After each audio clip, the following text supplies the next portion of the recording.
Before we sail a Nonsuch, let's take a minute to look at what a Nonsuch is in the first place.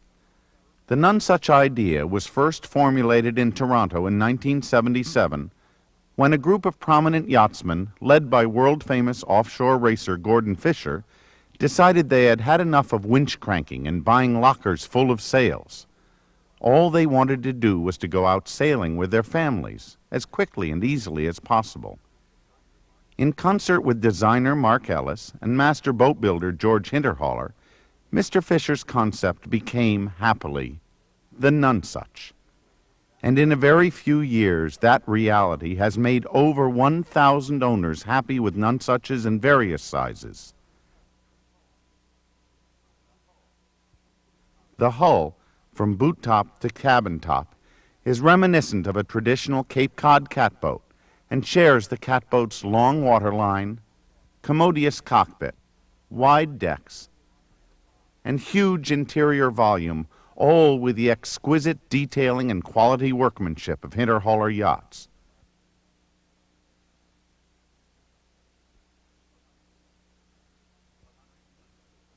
But underneath the water, the Nonsuch has the fin keel, spade rudder underbody of a contemporary performance yacht. The catboat beam and exterior ballast of the keel make for an extremely stable platform on which to rig the tall, unstayed mast and the wishbone boom, the most obviously unique features of the Nonsuch. The mast, in height almost twice the length of the boat over the waterline, is a development possible only with modern technology. Unencumbered by stays or shrouds, it is built to flex like an airplane wing, absorbing puffs of wind and allowing the top of the sail to spill rather than being instantly overpowered as in a conventionally stayed rig. The wishbone boom always moves in perfect concert with the flexible mast to maintain a perfect sail shape with no travelers, vangs, tweakers, or twangers to interfere with the pleasure of sailing. The wishbone advantage, a development of an age-old idea, is a simple solution to a number of problems. It helps equalize the tension on the foot and leach of the sail to give a perfect sail shape and control the placement of the center of effort of the sail. The wishbone bisects the area of the sail at the same time that it is pushing downward and out on the clew of the sail.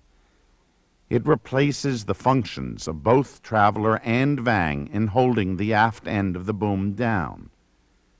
This creates an extremely efficient sail shape for upwind sailing with its very long luff and perfect airfoil. The sail is shaped like a large Genoa jib with a loose foot, the best possible shape for upwind sailing.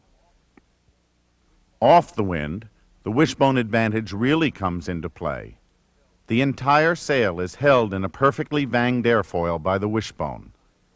At the same time, the wishbone is pushing down and out on the outboard end of the sail, keeping the whole sail at the perfect angle to the wind and transferring the power of the wind entirely to forward motion rather than heeling. With the sail much further out than possible with conventional rigs, the boat is extremely stable and maintains a very gentle helm, and all with only one sail.